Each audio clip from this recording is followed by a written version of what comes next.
Here's your wrestling news for October 22nd, 2020. And your headlines for today include: interesting note on awkward ending of WWE Raw this week. WWE is accused of taking Raw Underground idea from a former WWE superstar. WWE superstar walks out of WWE.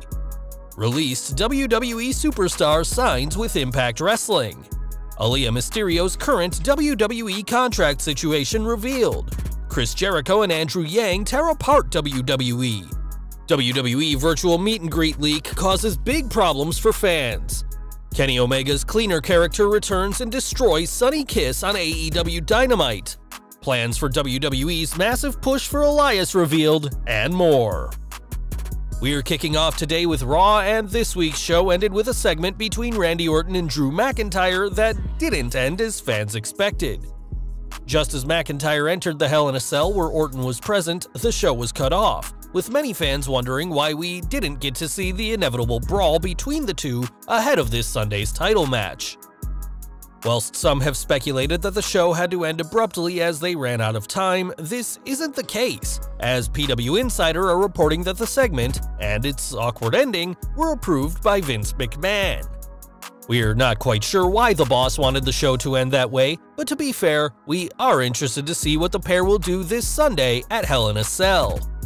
As of right now, Orton is the betting favorite to leave this Sunday as the new WWE Champion, and hopefully fans will actually get to see what the pair do inside the barbaric structure, unlike what happened in the closing moments of Raw.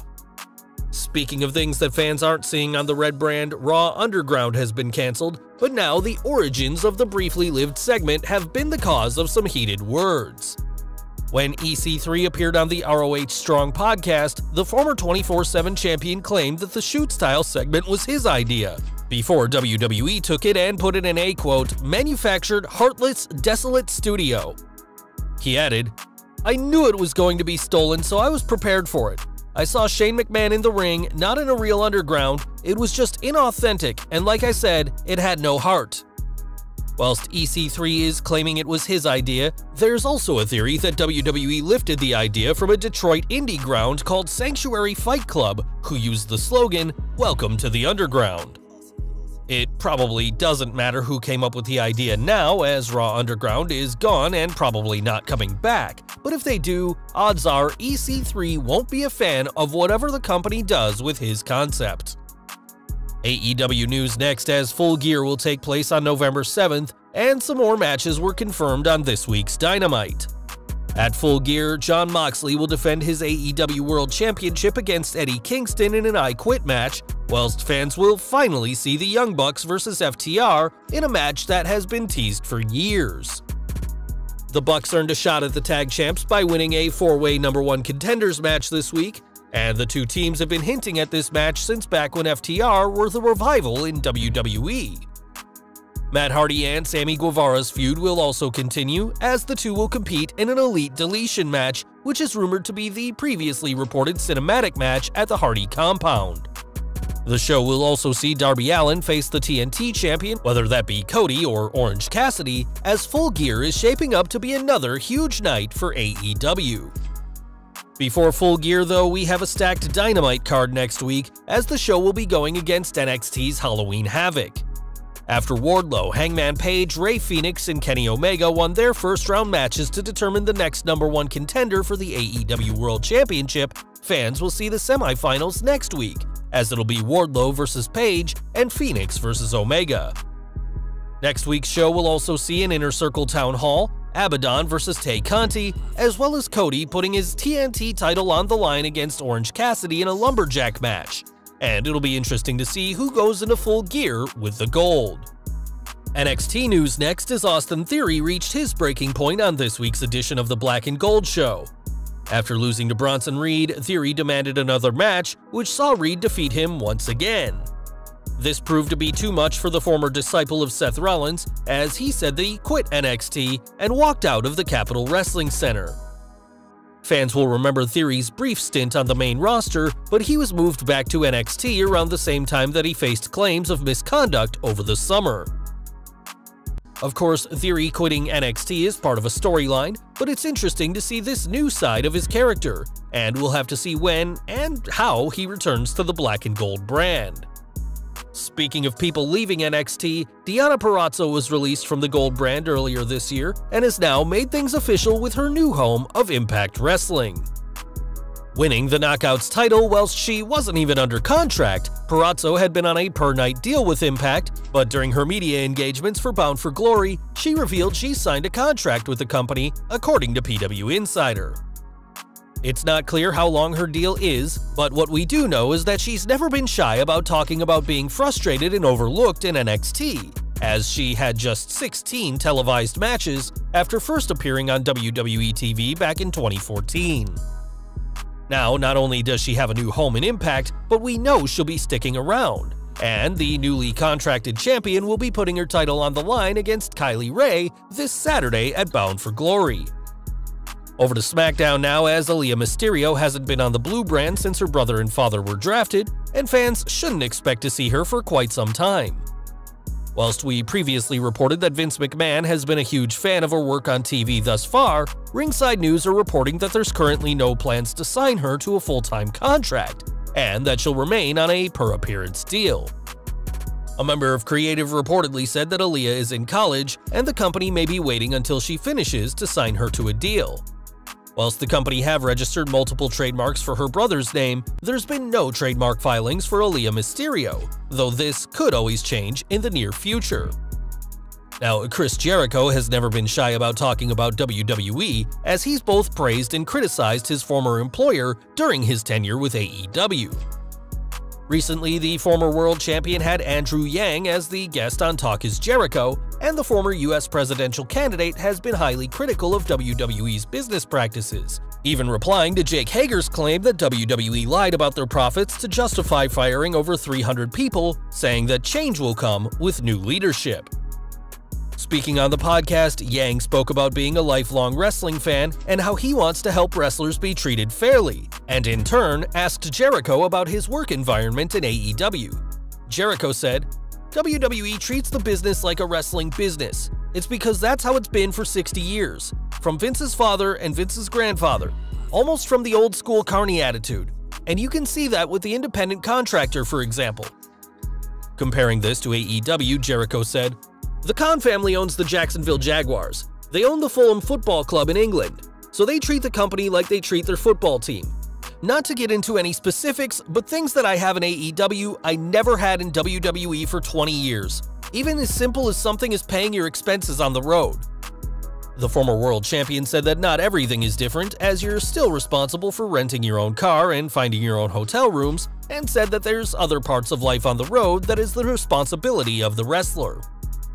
After Yang promised that things will change for the better if Joe Biden wins next month's presidential election, Jericho dropped a bombshell about how WWE uses footage of him on the WWE network, saying, "They can show all of my matches on their network that people pay for, and I don't get a dime of a royalty. It makes no sense. It's not how normal business, normal entertainment, or the normal world works." It certainly seems like WWE make up their own rules in a lot of ways, most recently taking control of the earnings of superstars on Twitch and Cameo, and we'll have to see if the change Yang has promised does indeed come. Speaking of WWE's presence online, the company was all set for a virtual meet and greet between fans and Natalya on Friday, but now those plans have been thrown into disarray. On Twitter, a user named Saki the Sock leaked the link to the upcoming Cricket Wireless meet and greet before the company had a chance to post it, leading Cricket Wireless to have to alter their plans and figure something else out.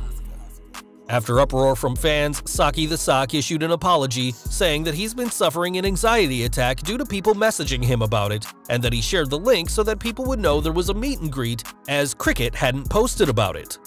Saki, who signed his apology off as Alejandro, added that this will be the last time he participates in a virtual meet and greet, and hopefully nobody else will cause any more problems for Cricket or WWE, as they're trying to give fans a chance to talk to the superstars face-to-face in these unprecedented times.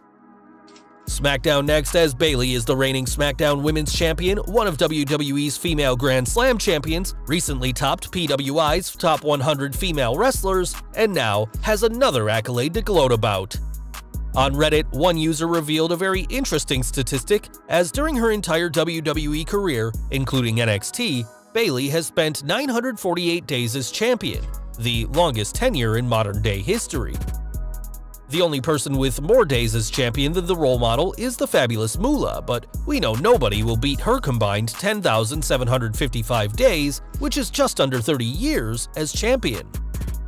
Charlotte Flair's 947 days puts her in third place, whilst Asuka is fourth with 938, though given that she's also a champion, it'll be interesting to see if she can take the spots from the Queen and the role model.